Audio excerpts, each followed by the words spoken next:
Assalamualaikum warahmatullahi wabarakatuh. Pertama kali saya ingin menyapa seluruh para pemirsa sahabat Wahyu di berbagai penjuru negeri dimanapun berada. Semoga amal ibadah puasanya diterima oleh Allah Subhanahu Wa Taala dan diberikan kehidupan yang berlimpah rezeki dan barokah.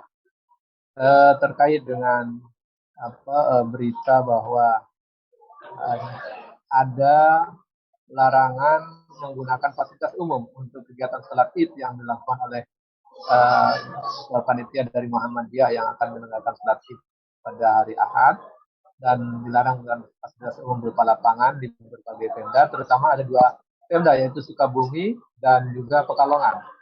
Dan alasannya di salah satu argumennya bahwa dikatakan karena pemerintah belum memutuskan kapan Idul Idul Fitri dimulai, sehingga tidak diberikan izin menggunakan lapangan fasilitas. Padahal fasilitas umum itu adalah fasilitas publik yang sebenarnya tidak boleh dilarang untuk menggunakan sepanjang tidak digunakan untuk kegiatan yang buruk. Nah, sementara sholat id itu kan kegiatan yang baik, itu kegiatan ibadah. Sementara hukum sholat id sendiri itu adalah dalam pandangan Islam sunnah muakkad yang sangat dianjurkan. Jadi bukan harus dilarang, tetapi dianjurkan. Nah, perkara pemerintah belum memutuskan itu hal yang lain.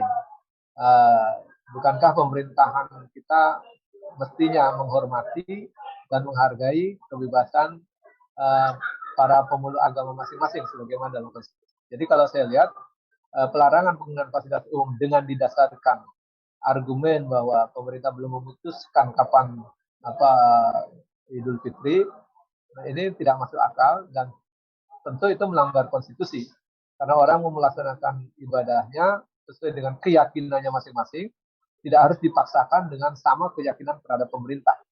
Nah, ini mungkin yang harus kita tegaskan bahwa pemerintah harus mengambil sikap yang bijak, dia harus konsisten untuk melayani dan melindungi semua warga negaranya, baik yang ingin menjalankan ibadah pada sholat id di hari Jumat maupun hari Sabtu, mestinya semua dua-duanya dilindungi. Karena dua-duanya warga negara kita dan layak mendapat perlindungan dan wajib dilakukan oleh pemerintah yang ada. Saya pikir itu yang harus diingatkan kepada pemerintahan rejim Pak Jokowi ini, yang mengatakan bahwa menjaga kebinekaan segala macam itu harusnya diwujudkan dalam praktek dan kebijakan. Kalau ada bupati atau wali kota yang melakukan tindakan yang bertentangan dengan konstitusi, maka mestinya ditegur. Nah, kita sebagai masyarakat ya kita memberikan nasihat, memberikan koreksi, memberikan kritik supaya itu tidak dilanjutkan. Saya pikir begitu. Ya, saya pikir untuk menggunakan fasilitas umum, sepanjang dia adalah warga negara kita yang sah, jangankan untuk kegiatan ibadah, untuk konser pun kan sepanjang dia warga negara dan melakukan kegiatan yang baik, itu diizinkan biasanya. Nah, dalam konser memang perlu izin, tapi dalam konteks ibadah itu kan sudah dijamin konstitusi. Sesuatu yang sudah dijamin konstitusi itu tidak perlukan izin. Nah, sementara menggunakan fasilitas umum memang ada ranah pengelolaan itu di bawah pengelolaan siapa, sehingga butuh diberikan izin memang siapa yang mengelola. Tapi kalau berbeda, mestinya dua-duanya diizinkan. Jadi kalau sholat id versi misalnya Muhammadiyah atau versi jemaah yang lain, entah itu FPI, HTI, Muhammadiyah, Hidayatullah, ormas-ormas yang lain, mestinya juga diberikan hak yang sama dalam perlindungan sesuai dengan konstitusi yang menjaminnya, maka semestinya dia diberikan izin. Jadi tidak harus pemerintah saja yang sama baru diizinkan. Jadi semestinya pemerintah lebih bijak dan adil karena sesama warga negara harusnya dilindungi. Jadi tidak harus yang sama pahamnya dengan pemerintah. Dirinya kapan baru diberikan izin, sementara yang lain tidak diberikan izin. Nah, seperti itu menurut saya sudah diskriminatif, intoleran, dan anti kebinekaan. Saya pikir ini akhirnya pemerintahan rejim Pak Jokowi akan dicap oleh publik seperti itu kalau dia melakukan tindakan yang dan kebijakan yang dikeluarkan seperti ini, melarang orang yang berbeda dengan hari rayanya.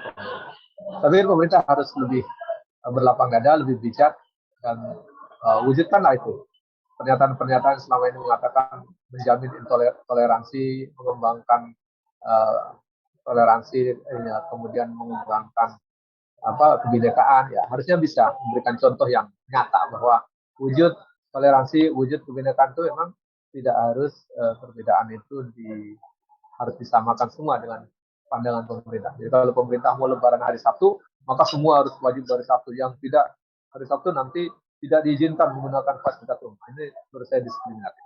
Begitu, Bu.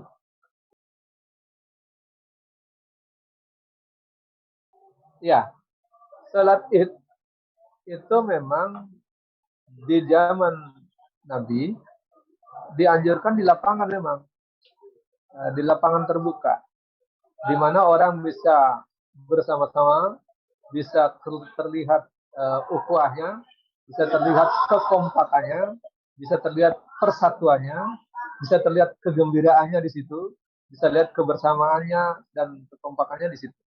Dan ini memang ajaran Islam, baginda Rasul Muhammad SAW yang telah mencontohkan bahwa salat itu di lapangan. Jadi tidak di masjid, kecuali memang lapangannya hujan ataupun tidak memadai sehingga bisa dilaksanakan di masjid kalau ada ujian. Tapi inti utamanya salat itu memang di lapangan. Dan di lapangan juga memang diminta untuk berkumpul. Bahkan orang yang sedang tidak sholat pun, misalnya wanita-wanita yang sedang datang haid pun, disuruh turun ke lapangan untuk ikut menyaksikan supaya bisa beramai-ramai, bergembira bersama, kemudian nampak persatuannya, nampak kegembiraannya di situ sebenarnya. Nah ini orang mau bergembira, mau menjalankan syiar, mau menjalankan ibadah kok dibatas-batasi, dilarang-larang, tidak menggunakan lapangan. Nah menurut saya itu tidak bijak dan menurut saya itu intoleran yang memang harusnya tidak boleh terus-teruskan kebijakan itu. Kalau ada Pemda yang mengeluarkan kebijakan seperti itu, segera ditegur dan dicabut. Saya pikir itu sudah melanggar konstitusi dan negara wajib hadir untuk memberikan sikapnya, memberikan pandangannya untuk meluruskan hal tersebut. Begitu.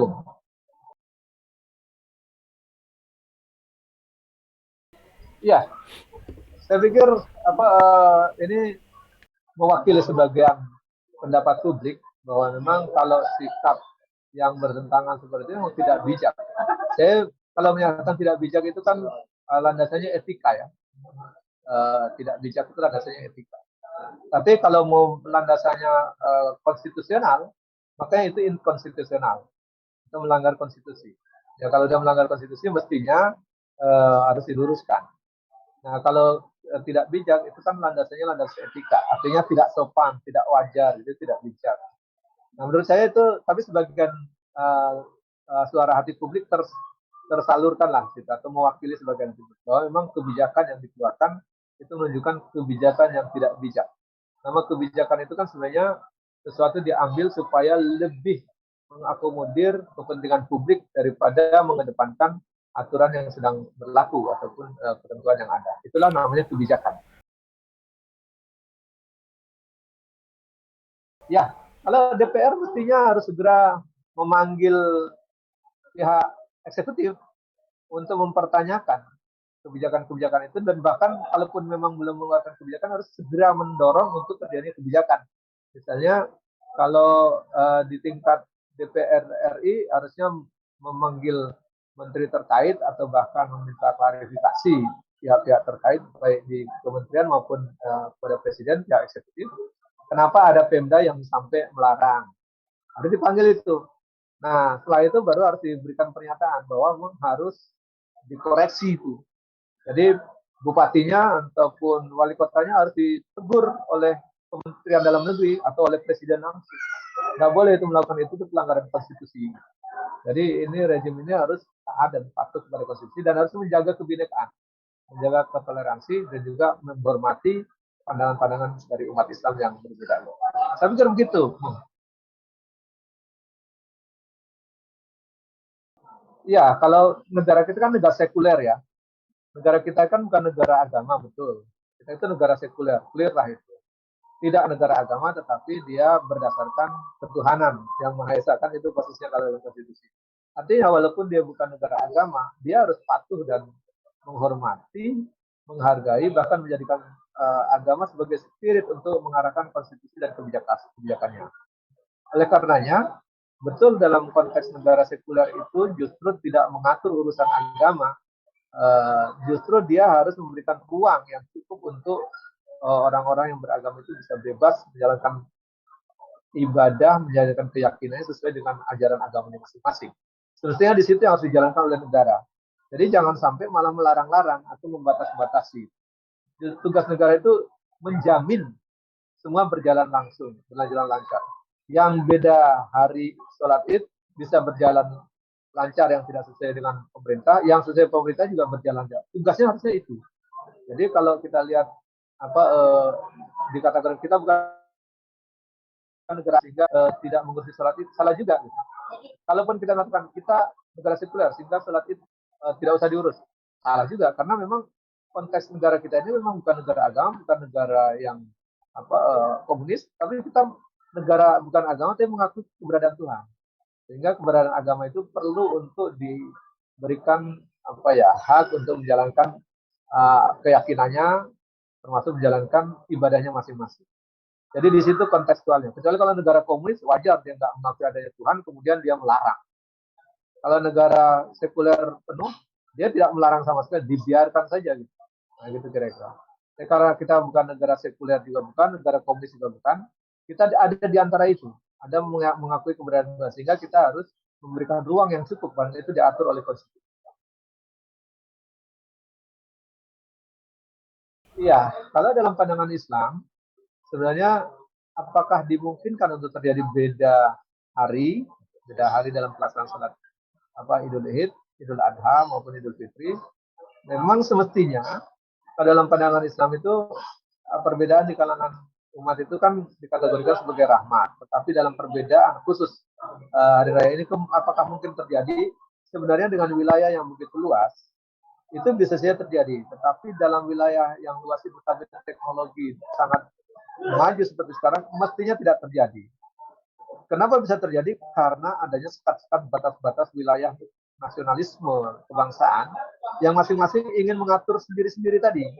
Ada negara-negara walaupun bukan negara agama tapi ingin mengatur urusan agama di masing-masing wilayah. Sementara kalau dalam sistem Islam itu kan harusnya kesatuan global. Adanya pemimpin global. Nah, itu yang tidak dimiliki oleh umat Islam sekarang. Kalau umat Katolik, dia tidak akan persoalkan karena dia punya pemimpin global yang namanya Paus. Nah, umat Islam semestinya ada punya konsep kepemimpinan global, yaitu bernama Amirul Mukminin atau sebagai khalifah. Nah, itu yang belum ada dalam umat Islam. Seandainya ada Amirul Mukminin atau adanya khalifah, mestinya urusan salat Id, urusan perbedaan Idul Fitri dan Idul Adha sebenarnya tidak terjadi. Karena hal itu bisa saja dilakukan secara langsung di berbagai penjuru negeri, sehingga bisa dilihat kapan kita menemukan hilal itu bersama-sama. Kan tahun baru aja bisa dibikin secara langsung. Masa untuk sekedar menentukan hilal saja tidak bisa dibikin secara langsung.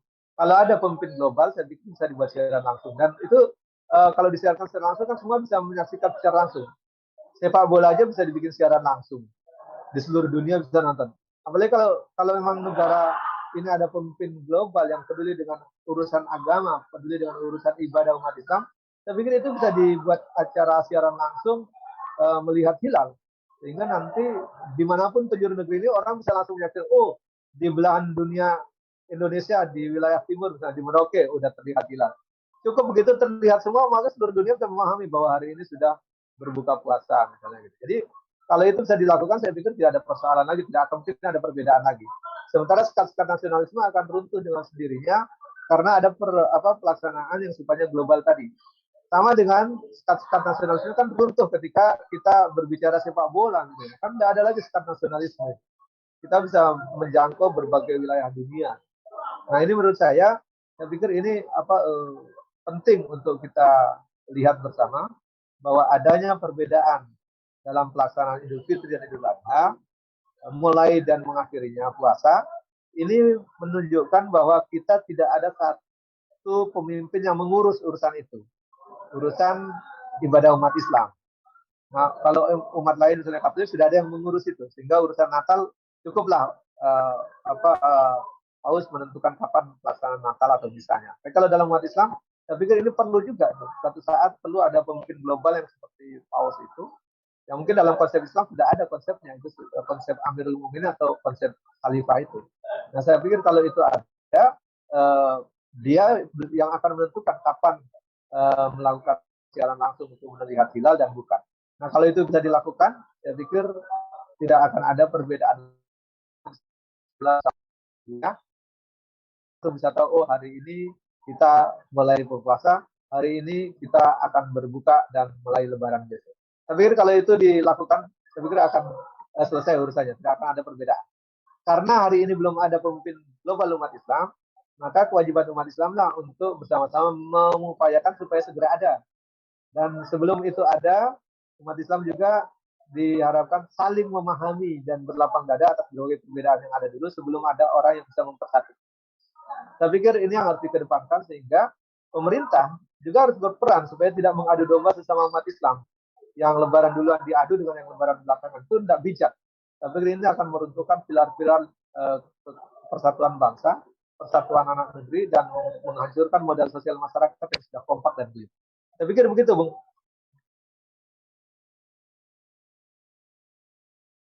Jadi saya pikir closing statement saya bahwa pemerintah dalam hal ini rezim Pak Jokowi punya tanggung jawab untuk melindungi segenap bangsa dan seluruh daerah dan menjaga kita semua warga negara, baik itu warga negara Muslim maupun non-Muslim, warga negara yang menjalankan ibadah sholat Id duluan dan yang bersama pemerintah, dua-duanya harus dijaga, dihormati, diberikan ruang yang cukup secara adil, sehingga jangan sampai ada yang dilarang, ada yang dibiarkan atau diizinkan. Jadi ini harus pemerintah harus bijak menghadapinya. Kedua, umat Islam jangan mudah diadu domba sesama umat Islam sehingga yang satu tidak kompak dengan yang lainnya. Karena umat Islam yang bersatu itu menjadi kekuatan untuk kekuatan modal sosial bagi pembangunan negeri ini. Dengan kompak bersatu, saya pikir partisipasinya akan baik dan juga akan memperkuat persatuan negeri ini. Dan terakhir, bahwa umat Islam selama ini berbeda tentang mulai lebaran dan mulai berpuasa. Saya pikir ini perlu segera diberikan upaya untuk mencari pemimpin yang mau mengurus urusan itu. Bisa melakukan siaran langsung seluruh dunia, sehingga kita semua bisa menyaksikan kapan siaran langsung itu dilaksanakan untuk melihat kapan mulai dilakukan puasa, kapan diakhirinya puasa. Secara bersama-sama seluruh dunia. Dan itu dibutuhkan pemimpin global yang kita sebut dalam konsep Islam disebut Amirul Mukminin atau seorang khalifah. Nah, kalau itu bisa diwujudkan, saya pikir tidak akan ada perbedaan-perbedaan lagi. Terakhir, nah sebelum pemimpin global itu ada, khalifah itu ada, maka umat Islam harus berlapang dada atas berbagai perbedaan yang ada. Jangan mau diadu domba dengan terjadinya perbedaan itu, dan terus memperkuat ukhuwah untuk segera mempersiapkan diri adanya pemimpin global sehingga bisa diakhiri perbedaan-perbedaan yang ada. Saya pikir itu. Terima kasih. Assalamualaikum warahmatullahi wabarakatuh.